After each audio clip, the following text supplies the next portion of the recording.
don't know for sure what's Right. going on, but there are some things we can surmise. I'm gonna let you sort of take it from there and give me your thoughts about it, and whatever the Lord's telling you about it, and let's go from there, and we'll jump off a few other things tonight as well. Good to see you tonight, buddy. Yep. Well, thank you for having me. One of the things is that we don't know if this was a targeted assassination of the president. You know what I mean? Because now they got multiple members coming down with this. He was in Walter Reed for a couple of days here, a few days. Kellyanne Conway's got it, Chris Christie's got it, and now that even the mega pastor Greg Laurie has got it because Yep. he was there at the ceremony for Amy Coney Barrett. That's correct. So, was it a targeted hit? I do not know. I really don't. Is it? Some people there's a lot of theories out there flying around. Is it part of the plan? We do not know. All I know is this: 100% is that we need to be praying and warring for this president, his family, his team, and for America. That's all that matters right now at this point. God is the one who knows the plan. And look, people ask me, well, do you know what's happening? Do you think about this? It doesn't matter. Do we know it's part of the plan, or that the president's over here or he's over there? God has not shown me anything on that matter. And if it was part of the plan, and God did show me where the president was at, I certainly wouldn't be on here projecting it, telling the enemy exactly where right. our president's at. Yeah, exactly. You know what I mean? So I mean, look, it doesn't matter where the president's at. I hope that he didn't get it. It wasn't a targeted hit, but if it was legitimate, we need to be praying for him. And look, one thing we can all agree on here: God has already spoken and said that not one hair on this man's head will be harmed, or his family's head. Right. His hand is upon him, and if he did in fact have it, he walked out of there today like a boss. Walked out like a boss, Mark. He did. Like a Absolutely. boss, man. Absolutely. And of course, he gets in the SUV, and then the media just goes absolutely ape crazy over that. You know what I mean? And it's like the line of questionings for the doctors I heard today. I was looking at the line of questioning. It was unbelievable, the line of questioning. Is he neurological? Is there any type of neurological damage? They're looking for anything to put this man in a straitjacket and haul him off. I know. Matter of fact, I even read that from one of the doctors online. They were saying that if it was my patient and he didn't want to listen to me, I'd have him committed. And it's like, are you kidding me? It's a good thing you're not his doctor. This is how crazy the left is right now. I mean, they're just looking for anything to get this president out of the White House. And guess what? Not gonna happen. He's going to be here for another 4 years. Yep. He's not going anywhere. He's not going anywhere. I'm with you there, brother. And you mentioned the vile stuff. I mean, you had Pelosi out there this weekend screaming about the mask. You had, Joe Biden tried to keep his trap shut. He was biting at the bit, trying to, be a smart aleck, and Kamala Harris and all of them. Jake Tapper, the CNN host, basically just vile. This is your failure. This is a symbol of your failure as president and all this stuff. And Mark, I just think that just infuriates the base more. I think all this is doing is just firing up the mega base, because this is our president. And I was at a quartet convention Thursday night, Friday night, and there was nothing but patriots there. And there was not one negative word that came from the platform at that convention. Not one. Everybody was in a prayerful mood about our president. We were concerned about him. And I'm going to say this. I didn't like a thing Barack Obama did. Couldn't stand him. Right. But if Barack Obama had contracted this COVID-19 as president, I think we would have prayed for him just the same. The right would not have been out there wishing him death. The right would not have been out there wishing him harm. I don't think we would have, because we got something called class. But the left has no class.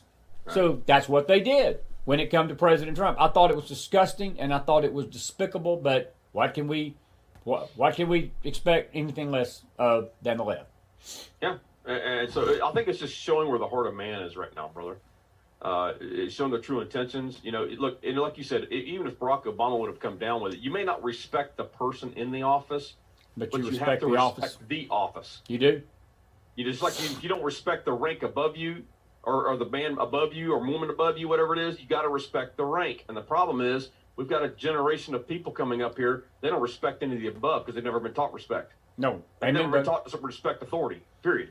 Without a doubt. I like that. And I think that's ultimately going to be the noose around this country's neck at some point, that because Mark, the mistreatment of President Trump, I've never seen a more vile display of disrespect for a man and his family than this.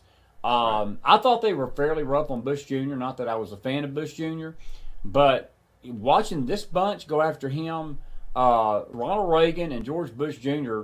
got treated as good as two presidents got treated compared to President Trump. And I was holding my breath, honestly, when I heard this news for the first time end of last week.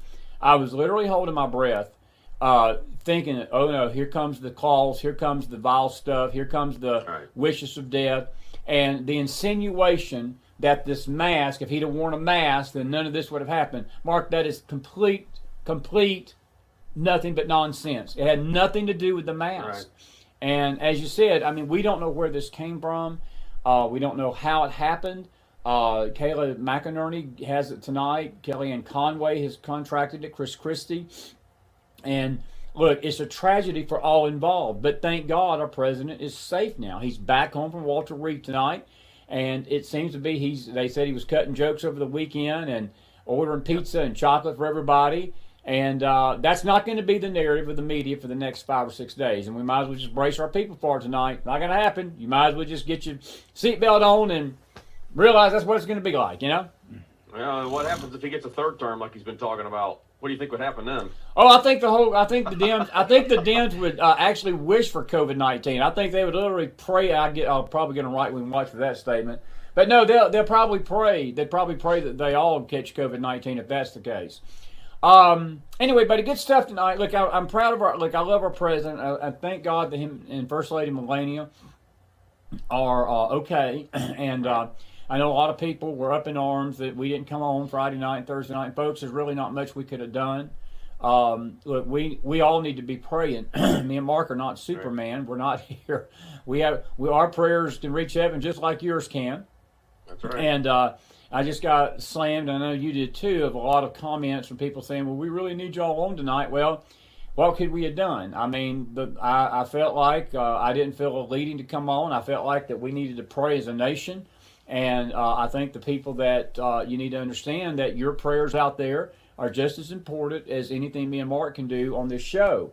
And it's not a sign of disrespect, but I think a lot of people were praying behind the scenes for the president that will never know about. How do you feel about that? I just feel like we did exactly what we should have done.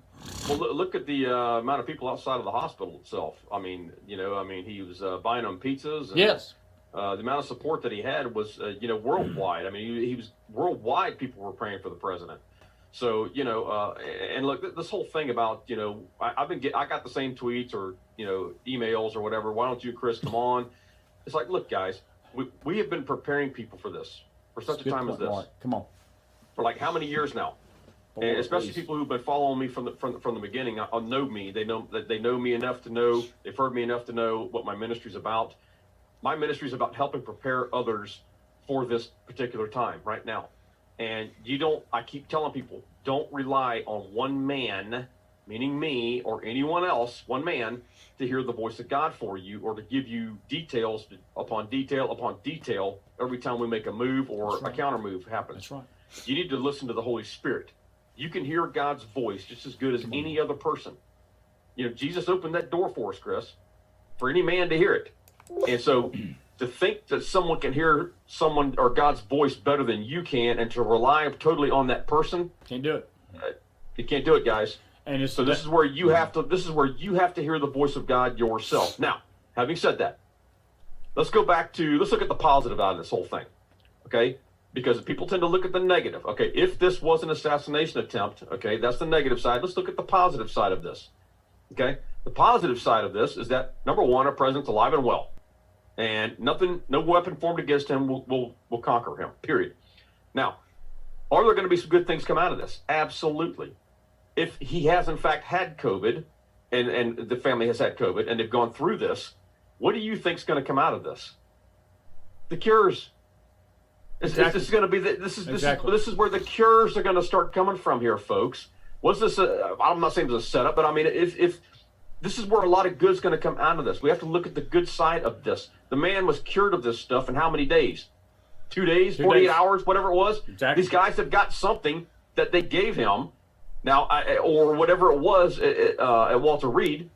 Now, I mean, there's going to be a lot of good come out of this. So again, look, Trump was put in there for such a time as this for many, many, many reasons.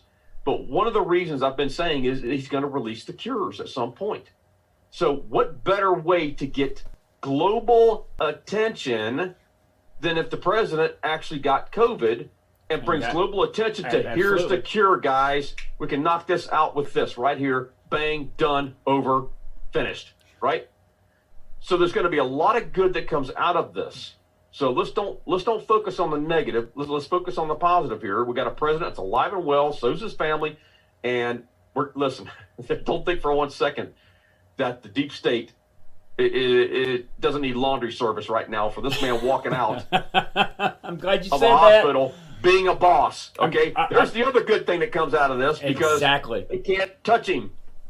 They can't impeach him. They can't hurt him. Why? Because God's hand is upon him.